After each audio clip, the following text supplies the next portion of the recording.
All right, welcome back. This is Intro to Web here at Alfred State. We're going to be going over design fundamentals today.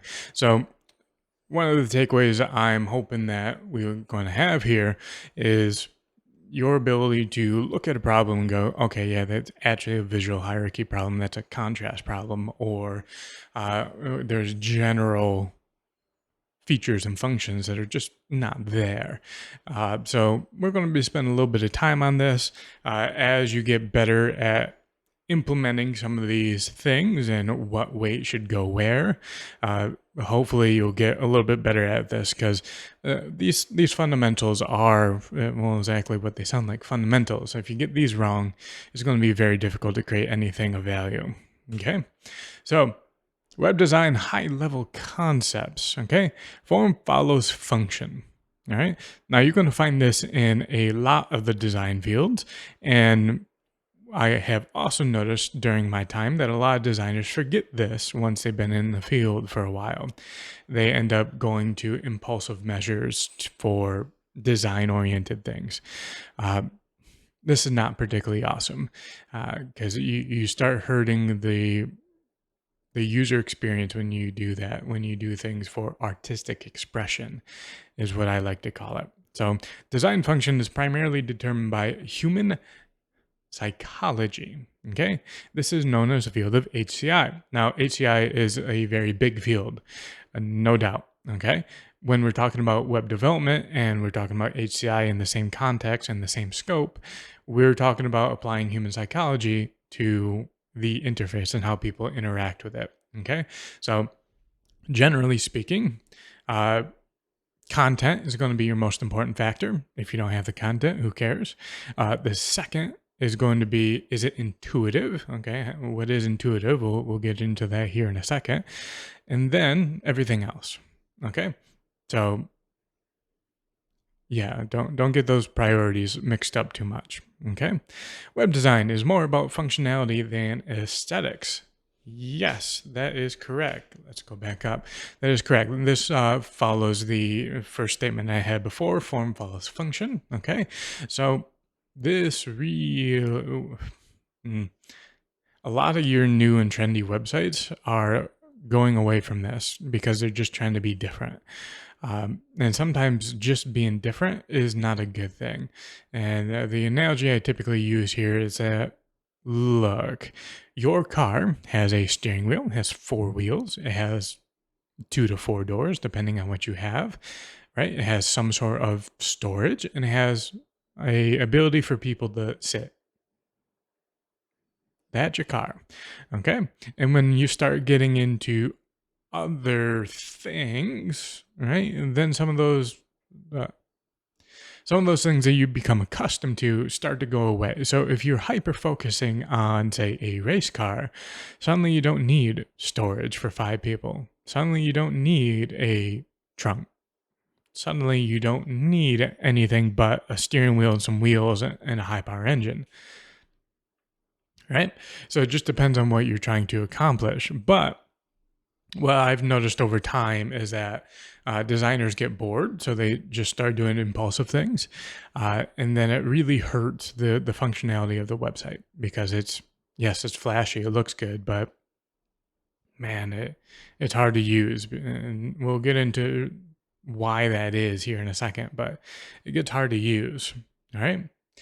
If you have the ability to get user data, do it. Okay, so again, we'll get into testing websites and getting user data a little bit more, and that's going to be covered a lot in our HCI course. But if you have the ability to get user data, you should do that. You're going to be very, very surprised at what people get tripped up on. And then on top of that, how quickly people give up. So especially we typically as web developers live in a world that is known as low motivation. So, and what we mean by that is the people that are using our websites typically are doing it either flippantly, they're just trying to buy something, very, very casual using it. And when you're in a mental state like that, any type of frustration typically turns you off, and then you're not going to use it. And again, people are very, very impulsive. Okay, just look at your grandparents when they're trying to use Amazon, how quickly they get frustrated, or any new site is a little bit more appropriate. They get frustrated very, very quickly. Or if you had someone in your family just hand off the phone when they're talking to the Spectrum representative because they don't understand the internet. Um, yeah, this is exactly what we're talking about. People are not going to put in mental effort unless they have to, right? So if they're in a low user motivation state, you need to account for that. You need to make that experience as easy as possible. All right? Yeah, one and the last bullet on here is don't think that that you understand what users are going to do.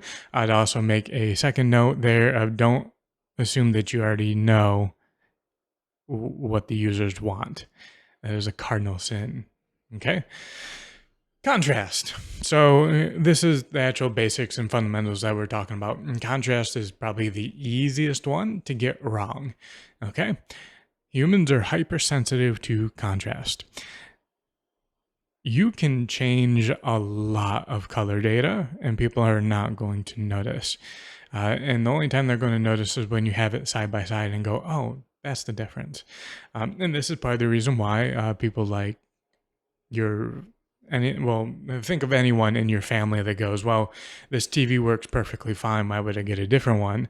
They have no eye for color and contrast and sharpness. They just don't have it.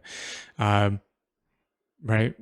So color in general, and that's your biggest advantage with a better TV. If you're going to get something like an OLED, is your contrast, but that contrast highlights color. So if you can't really see color, it doesn't matter, right? And on some level, just having a TV that works makes sense for a lot of people. Okay. Contrast. So there is a standard out there, WCAG 2. Is an accessibility standard where it goes, hey, for this to be readable for everyone, even people that are difficult of sight, 4.5 to 1 as a contrast ratio. And then if you have large text, it's 3 to 1. So this is reasonably easy to hit for the AA standard. The AAA standard is significantly harder. And it's one of the things that, if you can hit it, that's awesome. But yeah, it's hard to do. The link down there is a contrast checker. So if you want to do that, it's going to ask for the hexadecimal value of both colors. And just make sure we'll go over how to get that, especially if you're using something like Figma. We'll go over how to do that. Okay. So if you don't have time to check your color or your contrast, okay, this is how you're going to do it. You're going to take a screenshot. You're going to throw this into GIMP, and then you're going to go grayscale. If you can still read everything, if everything is still clear, you're doing good. All right. That's a little mental shortcut. Here's another example. Okay. On the right is a very colorful project. On the left is the grayscale version of it. Everything is still readable, still good. We're doing all right here. Proportions. If you can follow what is called the Goldan ratio, you should go ahead and do that. The Goldan ratio has been around for a long time. Think Parthenon, think Pantheon, think Roman, not cathedral, but Colosseum. Cathedrals in general tend to follow this, but proportions. So the Goldan ratio has been around for a long time. The formula that you see here is the formula to calculate the Goldan ratio, but for the websites that have been around for a long time and are very successful, they've been using this for a long time. Facebook. Okay. Also notice that this is the Fibonacci sequence for the little spiral here. Twitter. It's not a coincidence that these so happen to fall under Goldan ratio patterns. Okay. So with this one, take a couple seconds and think to yourself, which one of these green circles is more important? Okay, so for the people that actually did this little exercise here, if you answered 1, more than likely you agree with everyone else. So this is what is called visual hierarchy. So all things being equal, the bigger object is going to be perceived as more important. So yeah, there's really nothing else to say there, but you need to use it precisely. And I generally find that students struggle with this because they're trying to get it done as fast as possible. So when everything is on the page and it works, they stop thinking about it and turn it in, and then they start losing points for things like this. So right here is an Amazon example of visual hierarchy. These buttons are significantly bigger than everything else on the page, except for the gray buttons that are on the bottom. So between a color difference and a visual hierarchy difference, add to cart and buy now are two things that are going to be highly prioritized, and naturally so, right? And generally speaking, I get the argument here of, wouldn't the price be more important? Wouldn't the price be more important? No, not really.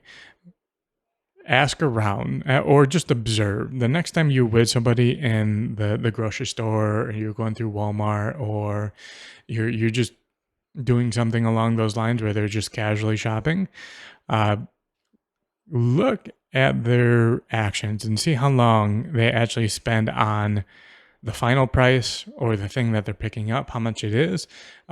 Focus on the price that is, as long as it's not a major purchase, when people tend to obsess over purchasing decisions.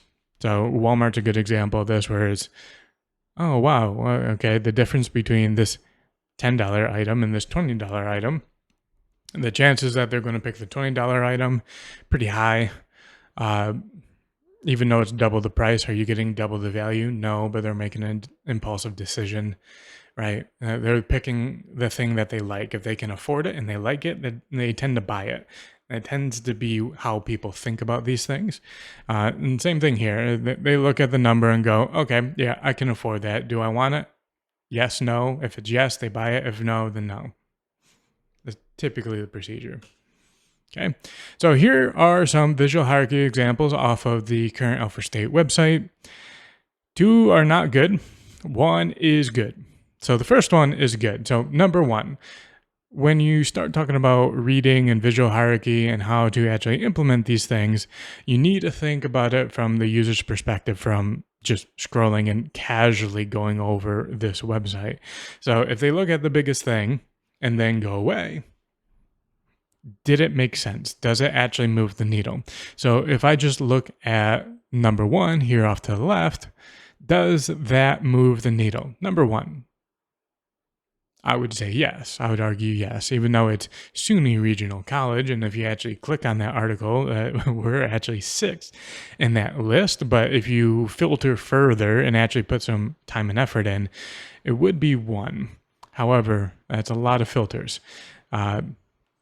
2.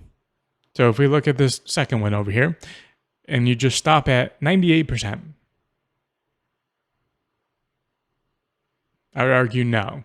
Now, I have gotten pushback on this before. Well, if you just do everything in yellow, 98 employment, what does that mean actually? 98 employment, 98 employment here at Alfred? 98, well, most people are going to assume after college, right? I will give that, but it is a little unclear. And 98 employment, and then you also have rate at the bottom. So it's not terrible here, but it could be better. And this number is also misleading as well. But this is a marketing problem, not necessarily a design problem. Okay. Then this last one is probably the worst by a long shot, hands-on. So if you just go hands-on what?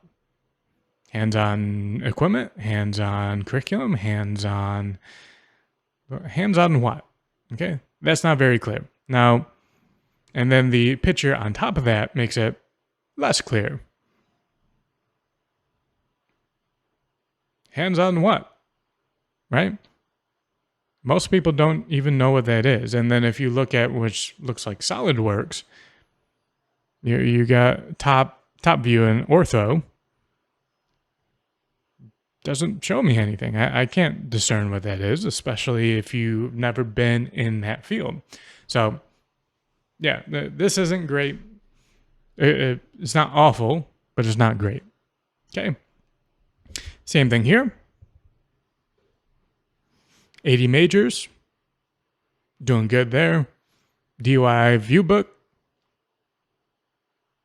No idea what that is. Still don't. Actually, I clicked on it. I know exactly what it is, but most people aren't going to know what that is. And then 14 halls. And then top right, this is more of a reading order problem, but on campus residence, 14 halls. So they're expecting you to read this thing over here when more than likely you're going to start here. So that's not great, but I understand why they did it, because if they did this, moved it over here, then it's going to block this person back here. Not great.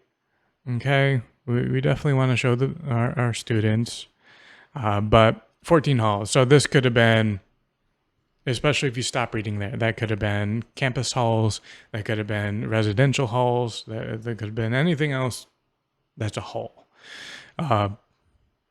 Not particularly great. And on top of that, and this is more of stepping away from a visual hierarchy problem, this is more of a user experience problem. This one is obvious. People are going to click on this. People don't know what this is. People really don't know what this is going to take you to. This is just an advert. Right, click on it. Okay, what does 14 campus residence hall actually mean? Right, so if I go to Ohio State, which I'm an alum there, if I go to Ohio State and they have 23, does that make Ohio State better? Because they have more residence halls? Because they have more students? Right? This doesn't mean anything.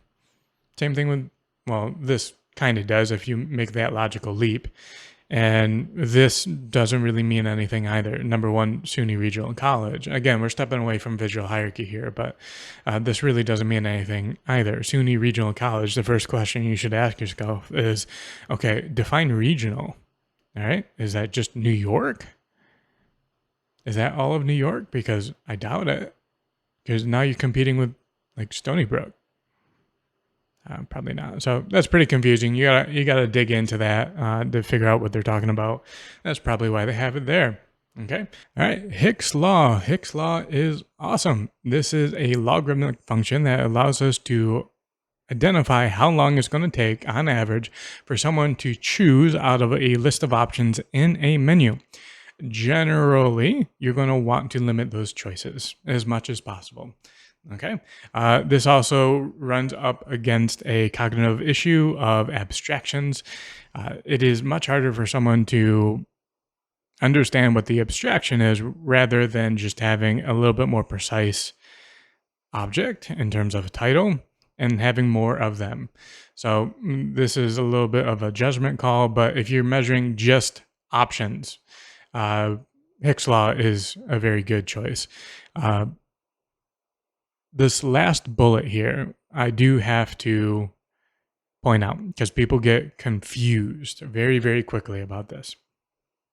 Your number that you're going to get back from this Hick's Law logarithmic function is unitless. And what I mean by that is the number that you get back doesn't have a unit. It's not in seconds, not in minutes, not in nanoseconds. It doesn't have anything. Now, this changes when you incorporate the unit yourself. So if you're going to use the reading rate of the average human, that is 0.155, I believe, seconds per word. Okay, well, now your unit's in seconds. All right, now if you did that in minutes, then it'd be in minutes. Right? If you did it in nanoseconds, then it'd be in nanoseconds, right? It just depends on what unit you're using to base this thing off of. And if you're doing cognitive processing speed, most of the time that's going to be in seconds, and then you're going to have to make it relative to how many words per second. And that's how you get that number. So I have an example coming up of exactly what I'm talking about here. But that is something that people get very confused on very quickly. Okay, so here is that formula. Time equals A, which is your thinking time. Okay, B, which is your cognitive processing time, typically 1.55 seconds. Hey, good on me. And then the number of choices, which is N. Okay, so that function up there is A plus B logarithmic base 2 of N. So here is an example. So Newegg, quite famously, has one hell of a menu. Okay, so just on that primary menu right there, components, computer systems, electronics, gaming, networking, office solutions, you get it. Okay, there's a lot there. Average reading speed is about 200 words per minute. There are 13 options. Putting variable A at 3.9 seconds. Okay. N is 13 for the number of options, and then the processing time is 1.55. Okay.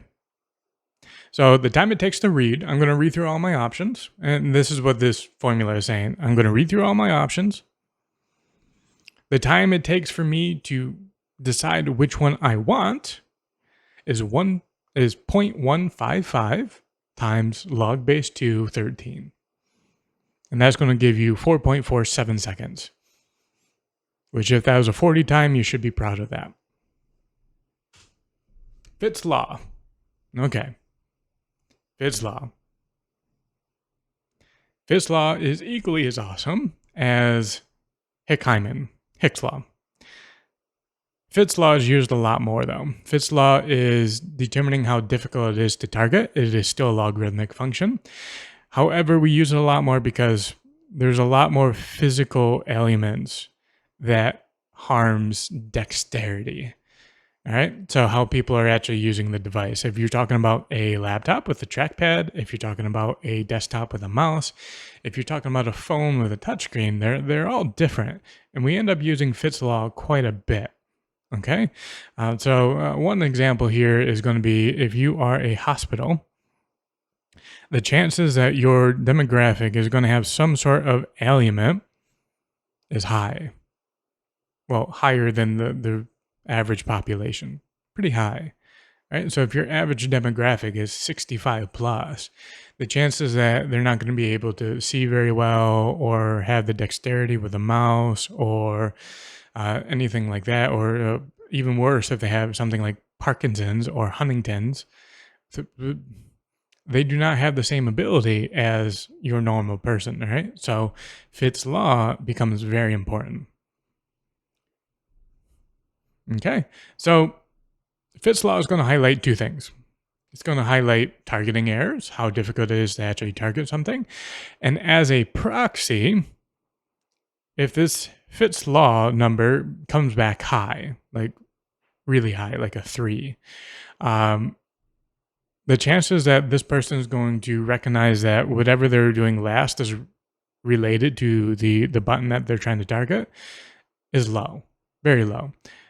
So the proximity of wherever that person was last is very important to whatever button they're trying to target next. And so procedure in terms of what the user is trying to do is also very important. So this plays into red routes immediately. And you'll find as you go through a little bit more of these site critiques, most of these design tools play into one another, and you're just trying to isolate a particular thing. Okay. Here is Fitts law. Okay, so the formula itself looks a little bit more scary. That is okay. Okay, so C, constant of 1 will be for this course. Okay. B, a constant can either be 1 for a desktop or 2 for a touch device. Okay, again, we're trying to keep this simple. There's a lot more out there. A is a constant, can either be 1 for desktop or 0.5 for a touch device. A is the distance to the center of the target. Okay, center is the important thing here. Width, W, is the width of the target. So don't get confused on this one. If you're doing a vertical thing, the width of the target is the height. Okay, so use whatever is important for in terms of the angle that the user is going to be addressing this at. But the width of the target is whatever's more relevant based on the angle. If you have something that is almost purely a 45 degree, pick one. It doesn't matter at that point. Pick height or make it proportional using Goldan ratio, and go that route. Okay. Yeah, the last bullet there, depending on what you're reading and what article you're at, 1 divided by b can be called index of performance, or IP. So here's a Hick Law example. So this is off of Pandora, and this was a user or a website review that I did for my master's program. But this is how you calculate going from, and this is mobile view, so hovering with your thumb, going to the play button or the pause button, depending on the state, looks like this. So your starting point is 73 by 411, and this is in pixels. Play button size is 70 by 66. The center of the play button location is 187 by 779. Constant of 0.5 for A, because it's a touchscreen device. Constant of B for constant, which is 2, and C is 1, is going to be 1 for this course. And then this is what you get. Okay, so these are all color coordinated as well. So both your x's, square root of x minus your center of the play button, 411 minus 779. And that gives you the 385 number, where you can put that in for your A, for your distance. So finding A for your distance is used by the Pythagorean theorem, if that was not obvious. All right, so for all of you that thought trigonometry was behind you, yeah, sorry, I'm going to be using it.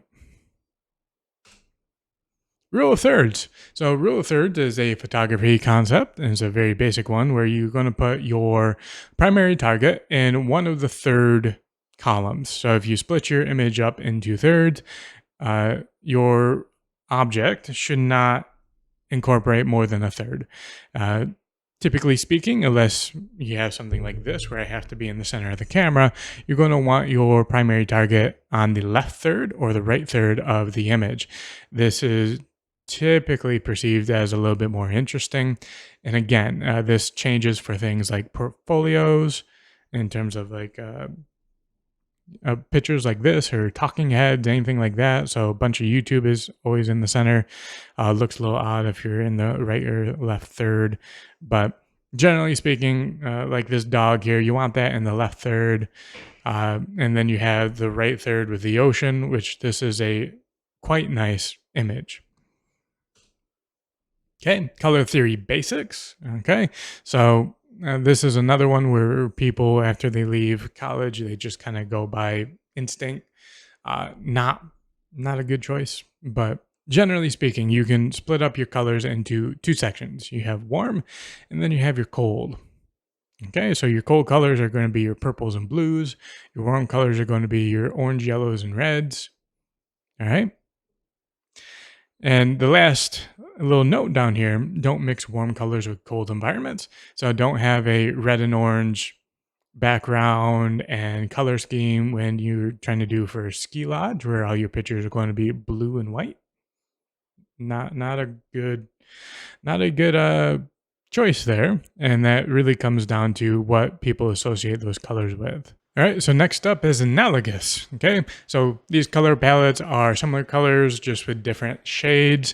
The BP logo is probably the most common that I see with this, and they actually did a pretty good job of not destroying it. It does do a pretty good job here, but generally speaking, especially when you're using this for like a color theme on a website. So if you go to your trendy websites, they're going to have something similar to this, and it becomes very difficult to have good contrast on your website when you start going down these web trends. Okay, just be very careful, and if you stick with your fundamentals, you don't get too far off the tracks with these designer trends. And if you spend any time in the HCI world, you're bound to run into something called a Norman door.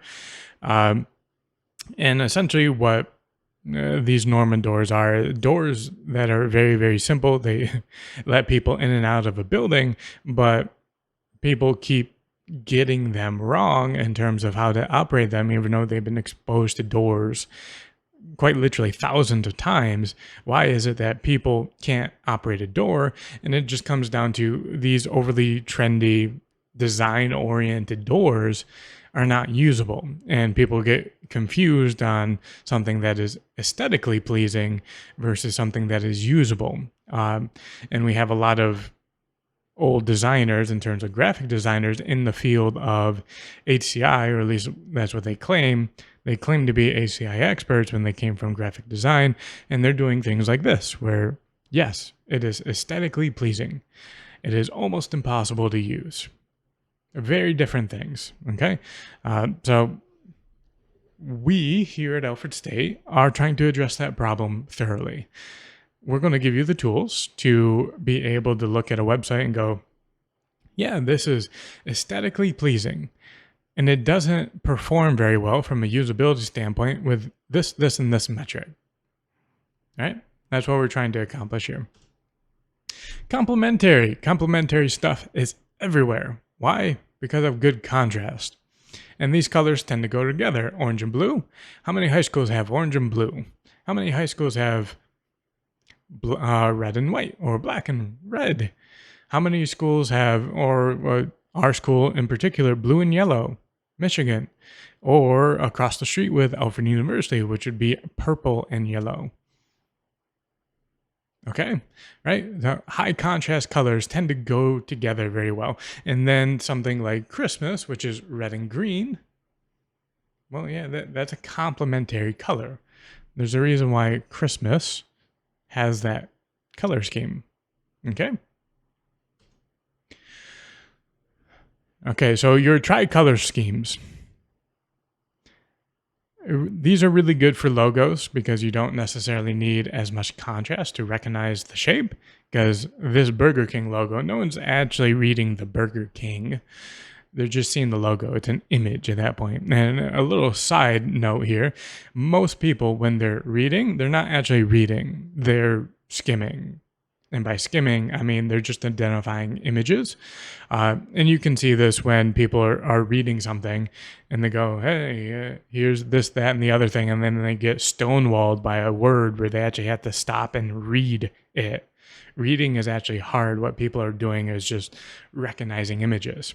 Okay, so a little side tangent over, but generally speaking, when we're talking about this color scheme, we have 3 colors on the opposite points of your color wheel. Generally pretty good for contrast and color, but you're going to find this mostly in logos. Occasionally you'll see it in a website, but it's hard to manage. It's hard to get that right. Red routes. If I had to pick one tool, one framework that helps you in your design feature-oriented life, it's this. So red routes are intended to highlight the path that a user needs to take to accomplish a task. Okay, so if we look at our image over here on the right, so anything that's on top, always use. So on a daily basis, this is what we're doing. Okay, so if you're going to Twitter, what's all the things that you use on Twitter for a daily basis? Okay, so that's going to go on top. Okay, and then this bottom axis here, that x-axis, used by few, used by some, used by many, used by all. Well, if everyone uses it on a daily basis, you got yourself a priority, and this is exactly how you should be organizing your priorities. Okay, once you have your priorities organized, then you can start designing around, okay, this is likely the path, or these are the things that people are going to do. All right, Once we understand that, then we can start going down the path of this is how we're going to organize. This is how we're going to make trade-offs. Because as soon as you get into a website that is relatively large, you're going to make trade-offs. A very simple website, you might not have to make a trade-off. But a large website with a lot of users, you're going to make trade-offs. And this is how you do it. Now, the problem with a red route is that sometimes you don't get the priorities right. Maybe like content is actually used by more people than check notifications, that type of thing. So you get the priority wrong. But again, user data. What are people actually clicking on? Okay, here's another flavor of red route. Personas. Okay, so this is one of the things where I have to be very careful as a professor in terms of teaching you opinions. Now, I have recently run into a handful of people that disagree with my assessment on personas and user stories and how they should be implemented. For me, these need to be oriented in such a way where it focuses on a goal, where you're solving a user's problem.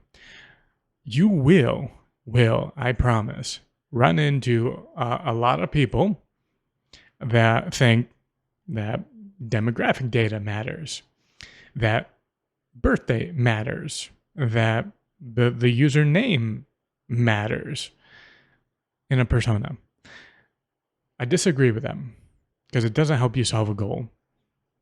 It doesn't. And their argument is well, it helps you step into being that person.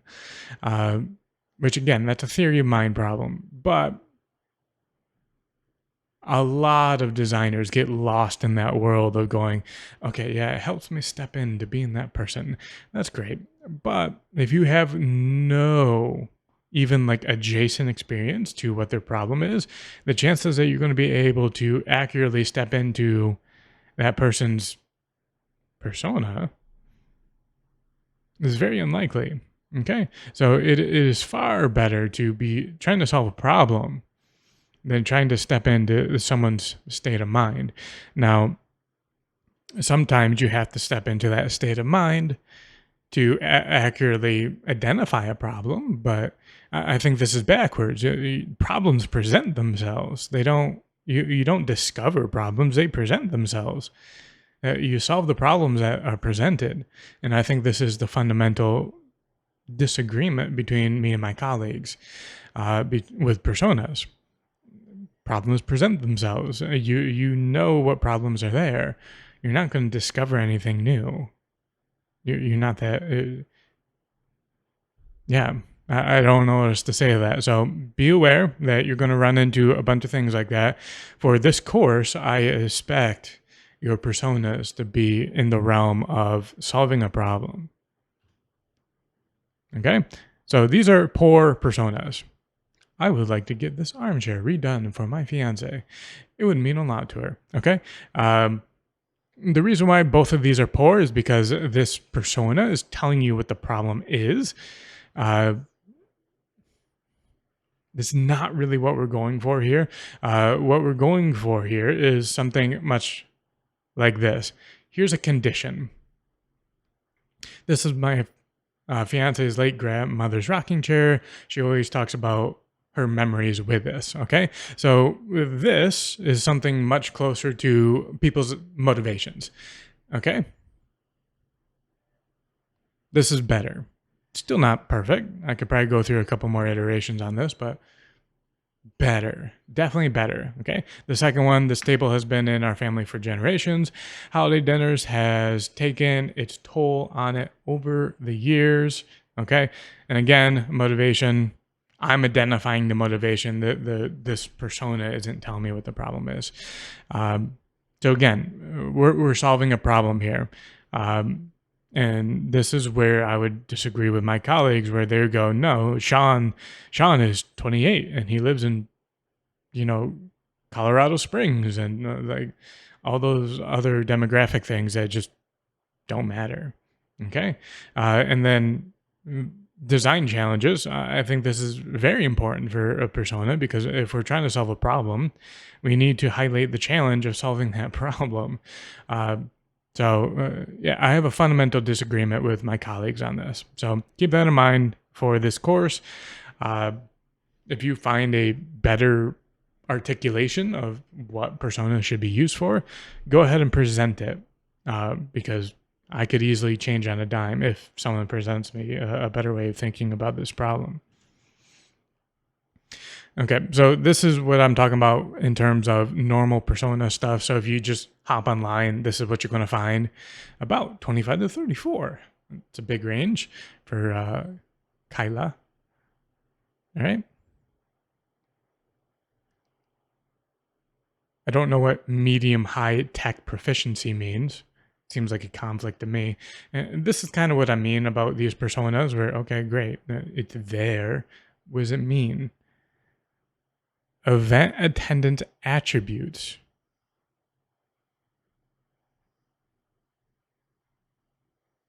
Hey, there's a spelling error on this. Go to, and to be clear, I copied these offline. Go to events, but plan them far in advance, more likely to travel nationally or regionally for an event. What value does this provide? Motivations. Buying and planning activities well in advance, right when the event is announced or tickets are released. Care about quality of an event and coordinating with a social group. Okay, I can live with that. Core needs.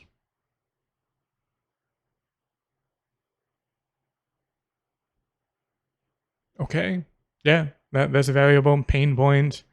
Event selling out quickly. Yeah, how are you going to fix that? Tell people to not buy?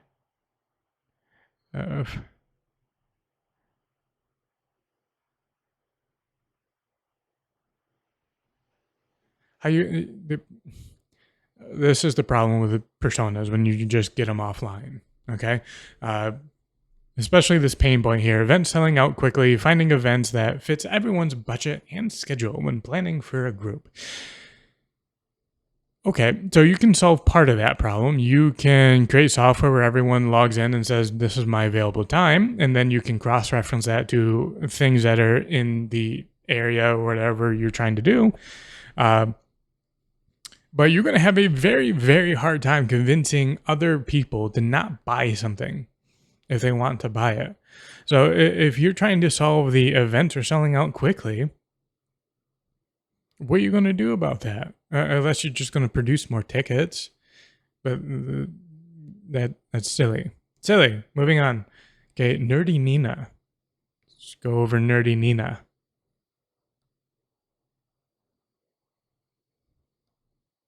Okay, goals are fine. Reading habits. Who cares?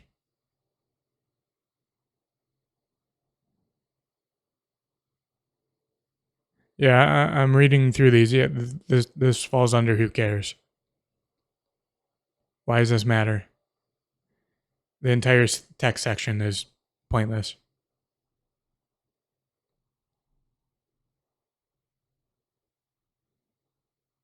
Frustrations. Keeping track of different series. I mean, books don't release very quickly. I can almost promise you that that's not very hard. Forgetting a book launch date? I don't know. Amazon's pretty good at telling me when new stuff releases. Okay, so just for the time being, let's assume that these are actual real frustrations. Okay, we can solve these problems, but you're going to be competing with the likes of Kindle. Okay, so you're going to have to convince somebody that massive Kindle library that you build up over time that is actually worth switching out of that ecosystem, losing all those books so you can do it on yours. Yeah, so in some ways, personas can highlight that you're just going down the wrong track. This is not a very good project to pursue.